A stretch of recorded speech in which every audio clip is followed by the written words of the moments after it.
Medicover Hospitals, Vizag's most trusted hospital. 04068334455. వచ్చిన తర్వాత మన సూపరింటెండెంట్ మన కిషోర్ గారు అదే విధంగా వెంకటేశ్వరరావు గారు ఇంకా స్టాఫ్ మొత్తం ఇక్కడ నాకు స్వాగతం పలికి లోపలికి తీసుకెళ్ళి ఈచ్ అండ్ ఎవ్రీథింగ్ క్లియర్గా చూపించారు. విషయం ఏంటంటే ఈ 5 సంవత్సరాల కాలంలో గత 5 సంవత్సరాల కాలంలో వ్యవస్థలన్నీ భ్రష్టు పట్టిపోయినాయని మాకులాంటి వాళ్ళు మాట్లాడితే అది రాజకీయంగా భావిస్తారు. కానీ ఇక్కడికి వచ్చిన తర్వాత మేము పర్సనల్గా కొన్ని సిచ్యువేషన్స్ చూస్తే ఇప్పటికీ కూడా పనిచేయాల్సిన పోలీస్ అన్నలకి కూడా కనీసం వసతులు లేని పరిస్థితులు ఈరోజు కనిపించాయి. నేను లోపలికి వచ్చిన తర్వాత అడిగాను, స్టాఫ్ క్వార్టర్స్ కూడా ఇక్కడే ఉందండి అన్నారు. యాక్చువల్గా స్టాఫ్ క్వార్టర్స్లు కూడా 20 సంవత్సరాలు అయిపోయింది, మినిమం మెయింటెనెన్స్ లేకుండా ఉన్నాయి. అతి ముఖ్యమైన విషయం ఏంటంటే దీని కెపాసిటీ ఇంచుమించుగా 800 కెపాసిటీ. లోపల ప్రెజెన్స్లో ఉన్న ఖైదీలు ఎవరైతే ఉన్నారో వాళ్ళు 800 మంది వరకు ఉండొచ్చు. కానీ పెరిగిన నేరాల దృష్ట్యా అనుకోవాలో లేకపోతే వాట్ ఎవర్ ఇట్ మేబీ ఏం జరిగినా 2000 మందికి పైగా ఈరోజు జైల్లోని అక్కడ ఉండడం పరిస్థితి.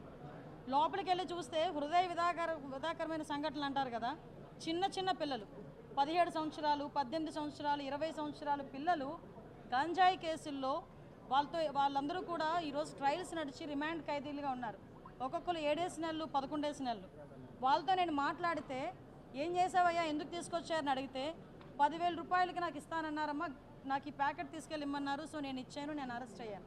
అంటే విషయం ఏంటంటే చాలామంది గిరిజనులు ఈరోజు ఇబ్బందులు పడే పరిస్థితి కనిపిస్తూ ఉంది. మేము గాంజా మీద దృష్టి పెట్టిన తర్వాత ఎస్పెషల్ అసలు ఏం జరుగుతుంది లోపల తెలుసుకుందాం అనే ఉద్దేశంతోనే నేను వెళ్ళడం జరిగింది. అక్కడికి వెళ్ళిన తర్వాత చాలా ఆశ్చర్యకరమైన సంఘటనలు ఏంటంటే ఈ 5,000 రూపాయలకి 10,000 రూపాయలకి వాళ్ళకి భూములు అంటే వాళ్ళకి గడవక చేసే పనులకి అది నేను కరెక్ట్ అని చెప్పట్లే, అది కూడా తప్పే. కానీ ఎవరైతే మెయిన్ వెండర్స్ ఉన్నారో వాళ్ళేమో బయట దర్జాగా తిరుగుతున్నారు, ఇలా పూట గడవక చేసిన వాళ్ళందరూ కూడా జైల్లో మగ్గిపోతున్నారు.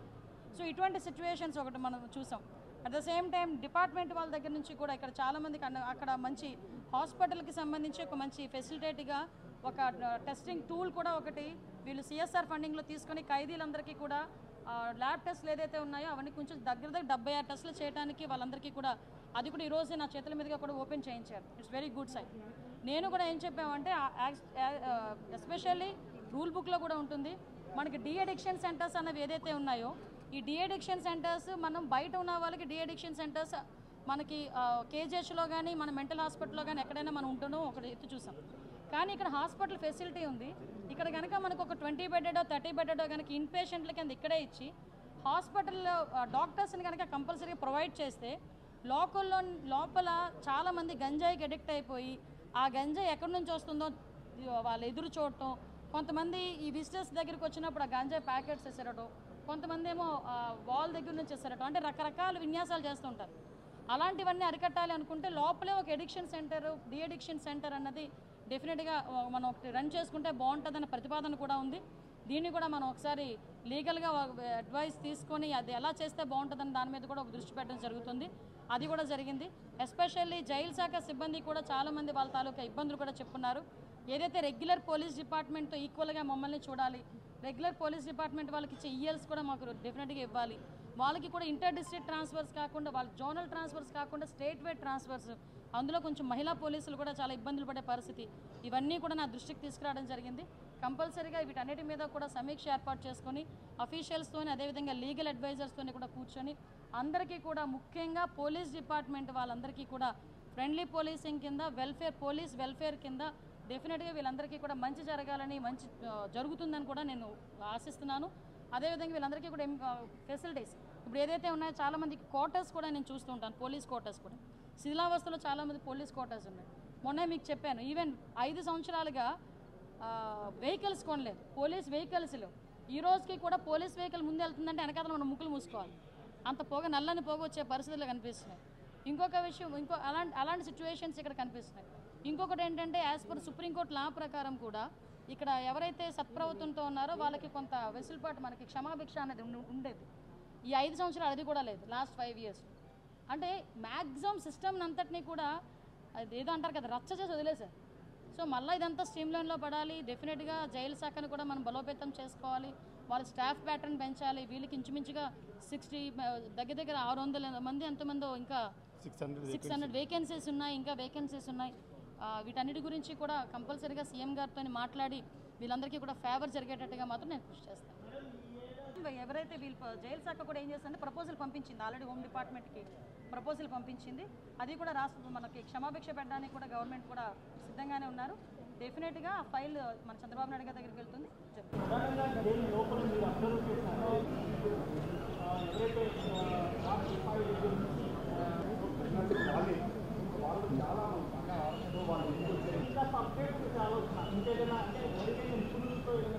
తప్పకుండానండి. ఇప్పుడు విషయం ఏంటంటే నేను ఆల్రెడీ ఇప్పుడు బైండింగ్ సిస్టమ్ చూశాను. బైండింగ్స్లోని అక్కడ బైండ్ చేసిన బుక్స్ మొత్తం పోలీస్ డిపార్ట్మెంట్లో ఆల్రెడీ ఉన్న వాళ్ళందరికీ కూడా అదే ఎక్కడి నుంచో సప్లై అవుతుంది.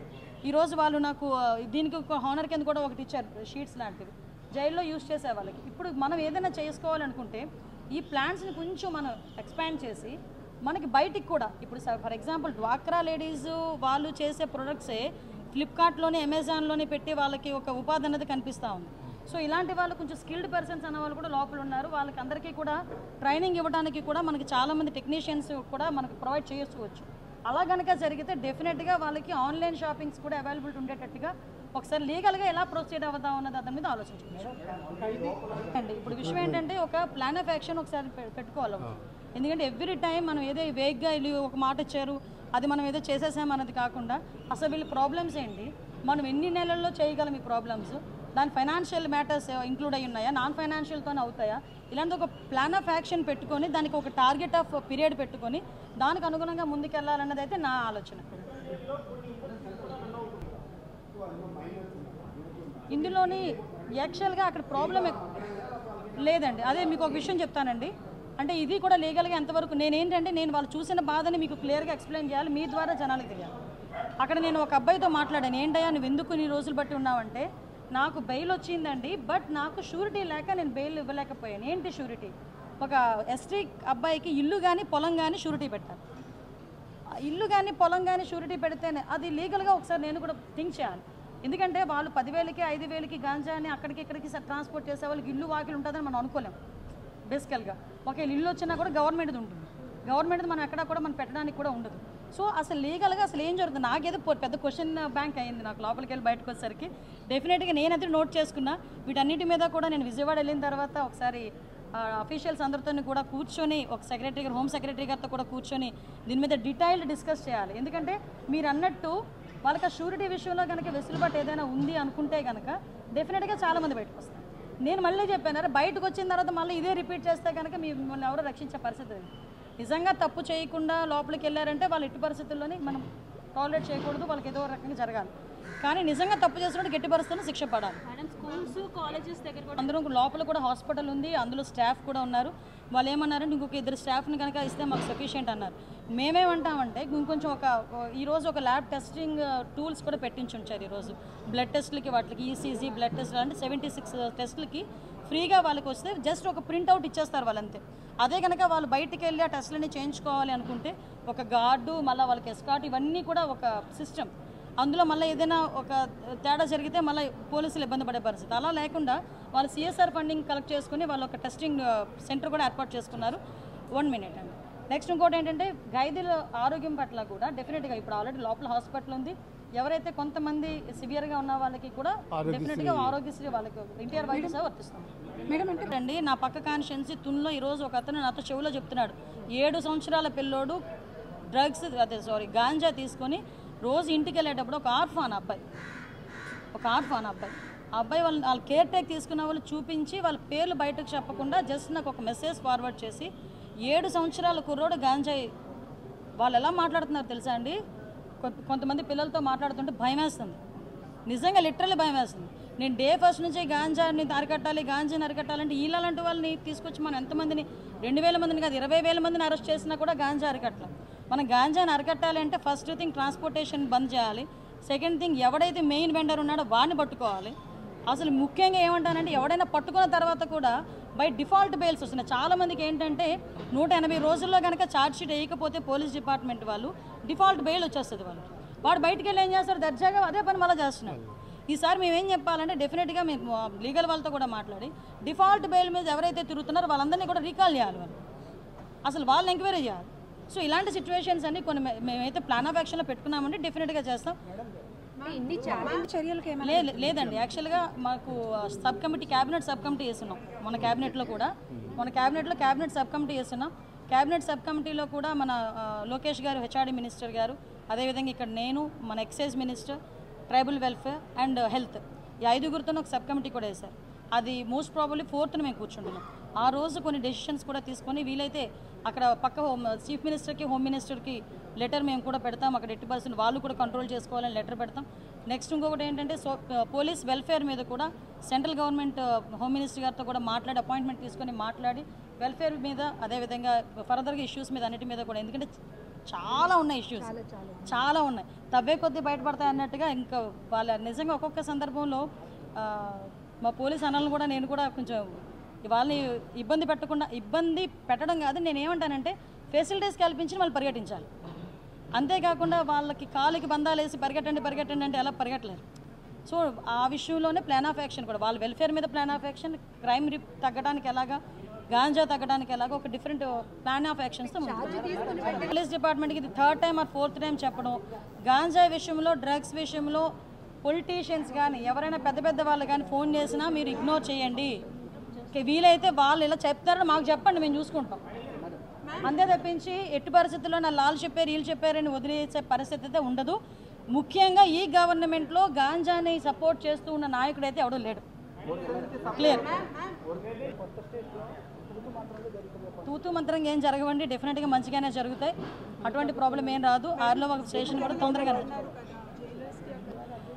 సపరేట్. ఇంకా చాలా ఇష్యూస్ చాలా ఉన్నాయి లోపల. ఒక స్కిల్ డెవలప్మెంట్ సెంటర్ కూడా రన్ చేస్తున్నారు వాళ్ళు లోపల. స్కిల్కి అమలు అవ్వడానికి వాళ్ళు ఎప్పుడైతే చెప్పారో పోలీస్ డిపార్ట్మెంట్ వాళ్ళందరికీ కూడా ట్రైనింగ్స్ కూడా ఇవ్వడం జరిగింది. వాళ్ళకి దానికి సంబంధించిన మెటీరియల్ అంతా కూడా పంపించడం జరిగింది. మళ్ళీ ఇంటర్మ్గా వాళ్ళకి కూడా మళ్ళీ కోచింగ్స్ అన్ని ఇస్తుంటాం లీగల్గా. ఈవెన్ దో ఆ యాక్ట్ మీద పబ్లిక్ అవేర్నెస్కి కూడా మేము చర్యలు తీసుకుంటాం. క్లియర్ చెప్తున్నా. దిశ చట్టం అంటూ చూపించండి, కొనసాగించేద్దాం. దిశ చట్టమే లేదు, కొనసాగించండి దాని మొహం. దిశ పోలీస్ స్టేషన్లో కూడా పేరు మార్పు జరుగుతుందండి, క్యాబినెట్కి వెళ్ళి తీసుకురావాలి. ఎందుకంటే వాళ్ళు చేసిన దానికి చేయని దానికి క్యాబినెట్లో పెట్టారు, ఏదో త్రూ ప్రొసీజర్ ద్వారా జరగాలి. అంటారండి గ్రామీణ ప్రాంతాల్లో స్కూల్సే బార్లా తయారైతే సెలవులు వస్తాయి తెలుసా మీకు? సెలవులు వస్తే పరిస్థితి ఎలా ఉందంటే మొన్నటి వరకు అది పడాలి. పబ్లిక్ రెస్పాన్సిబిలిటీ ఉండాలి. స్కూల్ దగ్గర ఇళ్ళ మధ్యలో కనుక మందు షాప్ ఉందంటే మీరు ఒక కాగితం పడేయండి, డెఫినెట్గా తీసి పక్కన పెడాలి. నేను అలా తీయించా హైవే మీద ఉంటే.